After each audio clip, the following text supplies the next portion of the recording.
Praise the Lord, everyone. Praise the Lord. Praise the Lord. Amen. I want to thank each of you for joining with us for Tuesday's daily Bible study coming from Charlene's Outreach Ministries. We have a wonderful lesson today. Love does no injustice. Love does no injustice.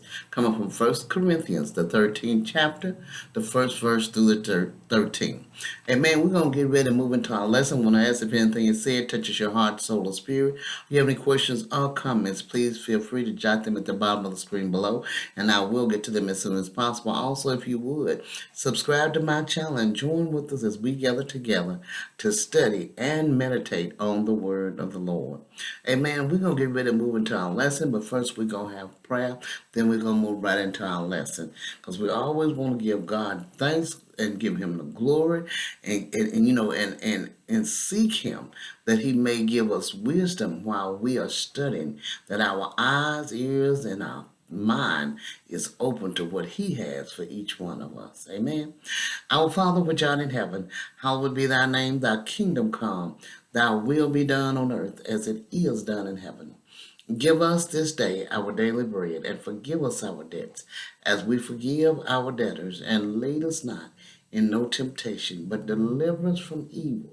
For thine is the kingdom, the power, and the glory forever. Dear God in heaven, we thank you, Father, for all that you have done, you is doing, and you shall do in each of our lives. We thank you, Father, for making a way out of no way. We thank you for strengthening us and leading us and guiding us in your true path of righteousness, Father. Father, we ask that you would, as we get ready to go into your word, Father, that you would open our eyes that we see and our ears that we hear. Give us wisdom, knowledge, and understanding from on high as we study and meditate on your word. In the name of Jesus Christ, we do pray. Amen. All right. We have this lesson split up into portions. First, love does no injustice. Come from 1 Corinthians 13, verses 1 through 13. And verses 1 says, though I speak with the tongues of men and of angels, but have not love, I have become sounding brass or a clanging cymbal. Paul truly wrote this statement very plain to the understanding and direct to the point. If we don't have love one to another as we are told to by Jesus Christ, then we are considered as not having anything. Amen. Even if a person could speak in all languages, human and angelic, but didn't use this ability for the good of others, it would be no more profitable or pleasant than the clanging, jangling sound of metals crashing against each other. Where the spoken word is not understood, there is no profit. It is just a nerve-wracking din contributing nothing to the common good. For tongues to be beneficial, they must be interpreted. Even then, what is said must be edifying. The tongues of angels may be figurative for exalted speech, but it does not mean an unknown language, because whenever angels spoke to men in the Bible, it was in the common speech, easily understood. But as we know, Paul here is speaking in the congregation with the rest of the group. Amen. That we are to refrain from making it a regular and continuous thing to speak in tongues while in the group with others, and you don't, what is being said is not known. Amen. Verse 2 and 3 says, and though I have the gift of prophecy and understand all mysteries and all knowledge, and though I have all faith so that I could remove mountains, but have not love, I am nothing. And though I bestow all my goods to feed the poor, and though I give my body to be burned, but have not love, it profiteth me nothing. As we see here, as we see likewise, one might receive marvelous revelations from God.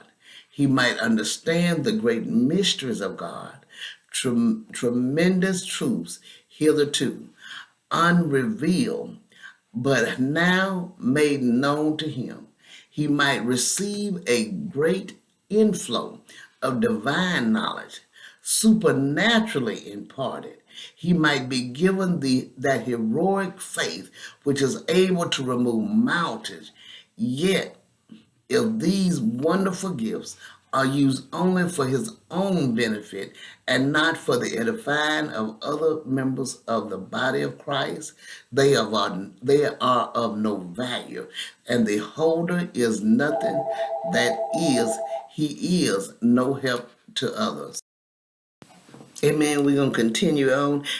As we see, if the apostle gave all his goods to feed the poor, or even gave his body to be burned, these valiant acts these that are considered violent would not profit him unless they were done in a spirit of love. If he were merely trying to attract attention to himself and seek a name for himself, then his display of virtue would be valueless. Amen. Verse 4 says, love suffers long and is kind. Love does not envy. Love does not parade itself and is not puffed up. Amen. We know for a fact that someone has it was said this did not start out to be a treatise on love, but like most literary gems of the New Testament, it was introduced in connection with some local situation. Hodge has pointed out that the Corinthians were impatient, discontented, envious, inflated, selfish, and desirous, unmindful of the feelings and interests of others, suspicious, resentful, and censorious. And so the apostle now contrasts the characteristics of true love. First of all, love suffers long and is kind. Long suffering is patient endurance under provocation. Kindness is active goodness going forth in the interest of others. Love does not envy others. Rather, it is placed that others should be honored and exalted. Love does not parade itself, is not puffed up. It realizes that whatever it has is the gift of God, and that there is nothing in man of which to be proud. Even gifts of the Holy Spirit are sovereignly bestowed by God and should not make a person proud or haughty, no matter how spectacular the gift might be. Verses 5 through 7 says, it does not behave rudely, does not seek its own, is not provoked, thinks no evil, does not rejoice in iniquity, but rejoice in the truth, bears all things, believes all things, hopes all things, and endures all things. As we see, love does not behave rudely. If a person is truly acting in love, he will be courteous and considerate. Love does not selfishly seek its own, but is interested in what will assist others. Love is not provoked, but is willing to endure slights and insults. Love thinks no evil. That is, it does not attribute bad motives to others. It does not suspect their actions. It is guileless. Amen. As we look at that passage right there,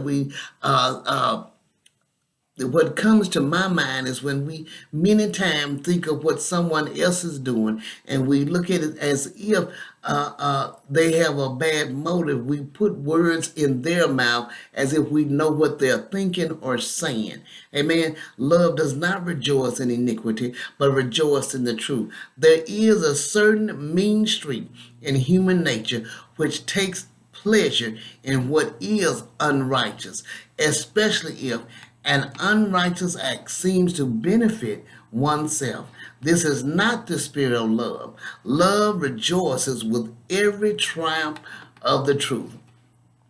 It said the expression bears all things may mean that love partially endures all things, or that it hides or conceals the faults of others. The word bears may also be translates or it covers. Love does not needlessly publicize the failures of others, though it must be firm in giving godly discipline when necessary. Love believes all things, that is, it tries to put the best possible construction on actions and events. Love hopes all things in the sense that it earnestly desires that all things work out for the best, for the good, for those that love Christ. Love endures all things in the way of persecution or ill treatment. Verses 8 and 9 says, love never fails, but whether there are prophecies, they will fail. Whether there are tongues, they will cease. Whether there is knowledge, it will vanish.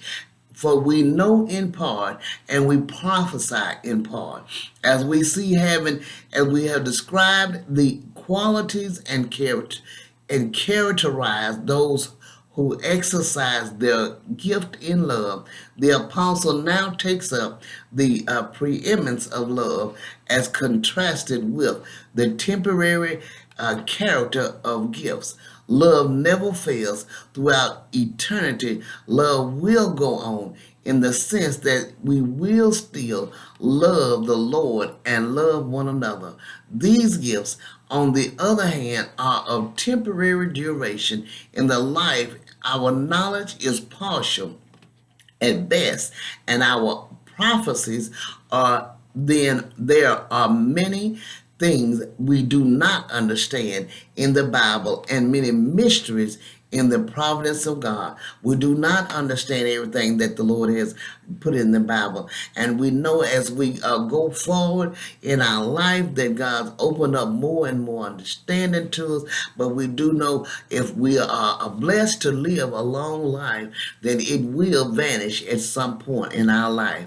Amen. Verses 10 and 11 says, but when that which is perfect has come, then that which is in part will be done away.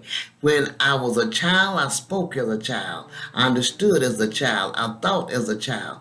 But when I became a man, I put away childish things. Amen. But it said, when that which is perfect has come, when we reach the perfect state in the eternal world, then the gifts of partial knowledge and partial prophecy will be done away. This life may be compared to childhood, when our speech, understanding, and thoughts are very limited and immature. The heavenly state is comparable to full adulthood. Then our childish condition will be a thing of the past. Verses 12 and 13 says, for now we see in a mirror dimly, but then face to face. Now I know in part, but then I shall know just. Amen. As we were saying, verse 13, and now abide faith, hope, love, these three, but the greatest of these is love. Out of all things, we know that love is the most important thing that we are to show, to give to others, to show in our actions towards others. Amen. Well, I seem to be having a lot of phone calls today, praise the Lord. But say, as we know, as long as we are on earth, we see things dimly and indistinctly, as if we were looking in a blurry mirror. Heaven, by contrast, will be like seeing things face to face, without anything between to obscure the vision. Now our knowledge is partial, but then we shall know just as we also are known, which means more fully. We will never have perfect knowledge, even in heaven. Only God is omniscient, but our knowledge will be vastly greater than it is now.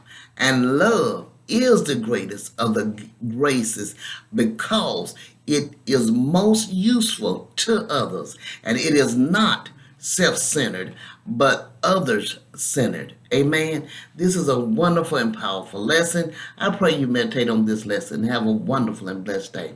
God bless you.